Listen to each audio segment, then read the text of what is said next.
Welcome back. Today's guest is John Carter. You may know him as Juice JC if you play Strat365.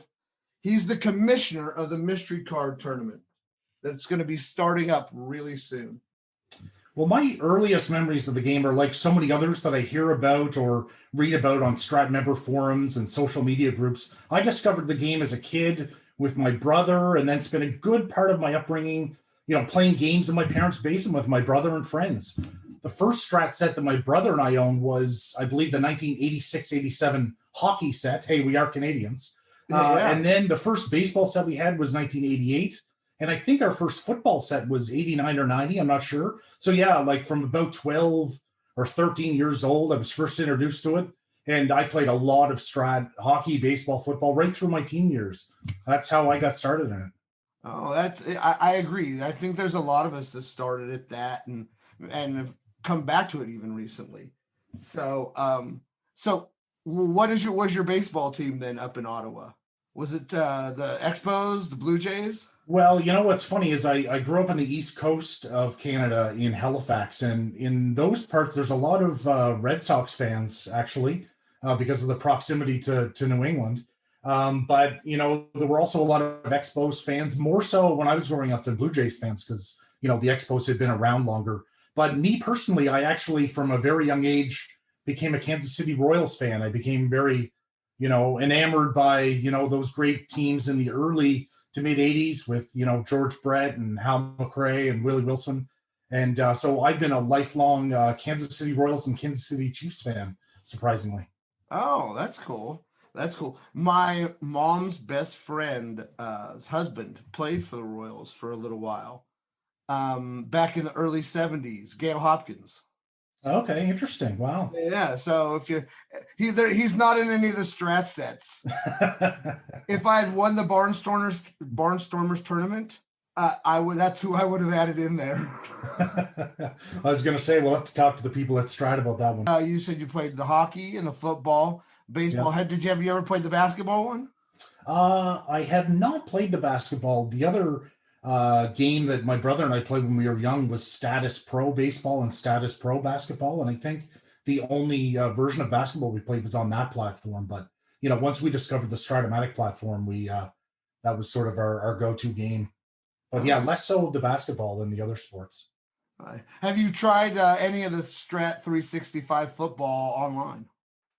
No, I just tried the one sort of free trial team, but I never really got into it. I might give it another shot because this past year, I did get back into the card and dice games for the first time after, a long layoff. And one of them I purchased was football. So my son and I have started playing some football games. So I might check out the football on the 365 platform again. Oh, I think I've been thinking about it myself. So let's switch gears here a little bit. And I think the best place probably to start is to explain the mystery cards themselves. I think many who have either played both card and dice and even 365 may not have played one of those types of sets yet. So you can kind of explain the mystery cards to us? Yeah, sure. So to explain the mystery cards, there's basically 4 separate mystery card sets in 365, one for each decade of the 60s, 70s, 80s, and 90s. So when you're playing in a mystery league, you're playing one of those 4 decade sets. The mystery sets on the 365 platform are like the other sets that you may have played there where you're drafting and managing, a salary cap strat team. But it's a lot different than those other sets because of the mystery element. And that mystery is you don't know what year for a player you are getting when you draft him. So to explain that a bit, because it can be complicated to hear about it for the first time, on every player card, there are 5 seasons from that decade for that player. The salary and some of the ratings, like the defensive rating and the speed rating and so on, are the same for those 5 years on the card, but the roll results in the 1, 2, and 3 columns versus left and right are different. And the challenge is you need to try and figure out which year it is for that player to determine if it's worthwhile for you to keep him or to drop him for a replacement player from the free agent pool. So, Jimmy, I could give an example to maybe explain this a bit more. That would be great. Okay, so the one I always like to use is Joe Morgan in the 1970s mystery set. So As you know, he's the most expensive player in that set. He's 11.6 million. And 4 of the 5 years on his card, he's worth that. I think it's 72, 73, 76, and 77, all, MVP caliber years for Morgan. He had an ops, up at like 900 or 1,000 with, an incredible on base percentage and power numbers to go with, that speed and defense, of course. But the 5th year on the card is 1978 when Morgan hit just 236 with 13 home runs. He has an injury rating of 2. So that card would be a disaster if you're playing with it and paying 11.6 million of your $80 million salary cap for it. So the challenge is to determine if you have one of the good cards or one of the terrible cards or somewhere in between. So it's all about probabilities and clues to determine which card it is. So for example, with Morgan, if he starts getting on base half the time and starts hitting a lot of triples and home runs and has the majority of his roles on the hitter card, the probabilities would suggest that you don't have that one bad 1978 card. But then there's like clues which can also reveal exactly what card you have for a player without needing probability. So examples of that are hit by a pitch or injuries that only happen on the hitter's card. So again, using the Morgan as an example, if you get a ground ball plus injury result for him against right-handed pitching, you know that you have that bad 1978 card because it's only that season where he has that result. And of course, Morgan is an extreme example. All of the hundreds of players in the set have, a range of years. Even the cheapest players have, one good year. If it's a pitcher, he could win the Cy Young for you if he hit on his one, only good card. And same thing with, some of the more expensive players. They'll kill you if you hold on to them on their worst card. So really, it's fascinating. The concept that's being used there, especially if you're into, math probabilities and if you're willing to take time to scour through box scores of your games for those clues and probabilities. That Morgan card is amazing. One of the things that I really like about the mystery sets is you can draft the same team 2 leagues in a row. And depending on what years you got, you can have a completely different team. Depending on, Brooks Robinson, you could pick up his 1960s card, and he's got 3 years where he hits a lot of home runs, but 3 years where he's really just a batting average guy. So yeah, that's exactly it, Jimmy. And because of that, there's so many different strategies you can use.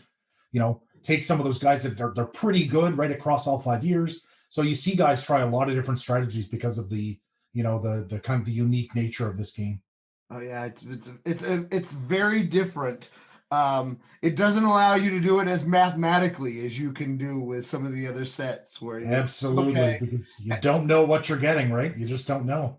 Well, and especially when you're talking about what hand do they hit, with everybody loving to platoon players, sometimes the guy hits really well, 3 years against lefties and 1 year against righties. And,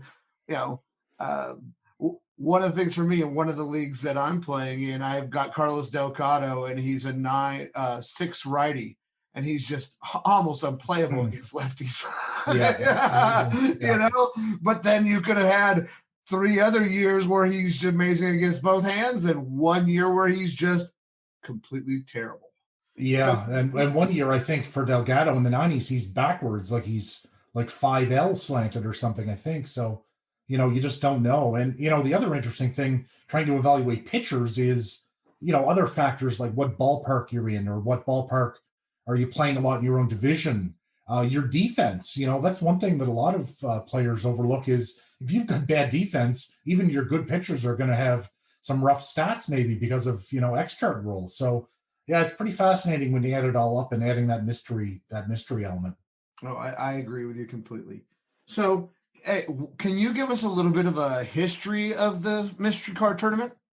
Yeah, sure. So, Jimmy, I don't know the full history of the tournament because I wasn't involved from the beginning, but having talked to some of the veteran guys, I understand that it started in about 2007 or 2008 when there was just a 70s and 80s set at that time, I guess, on the old Sporting News website that hosted Strat-O-Matic at that time. And it started by players originally, not something that was started by the folks at Strat-O-Matic. And to this day, it's obviously still run by a volunteer player. I'm not a Strat-O-Matic employee. I'm just like a player like everybody else. I first played in the 2017 tournament when I had just joined up to 365. I hadn't even finished a team yet when I jumped into the tournament, and then I won the 60s and 80s league in that tournament and ended up finishing, I think, 17th overall. And then the following year in 2018, I did make it into the exclusive top 12 and got to participate in the championship round. And then in 2019, the tournament was struggling to get off the ground. And by that point, I just loved the game and loved the tournament so much that I wanted to see it succeed. So I jumped in to help, and that quickly resulted in me having to step in as the lone commissioner to even have a tournament that year. Well, I really think, John, you do an amazing job. I also had just gotten into 365. I think joining the mystery tournament was the 4th team I had ever played, and it was a big learning curve. But the people that were in the tournament were just amazing people that just helped all the newer people out, and it was really a nice thing.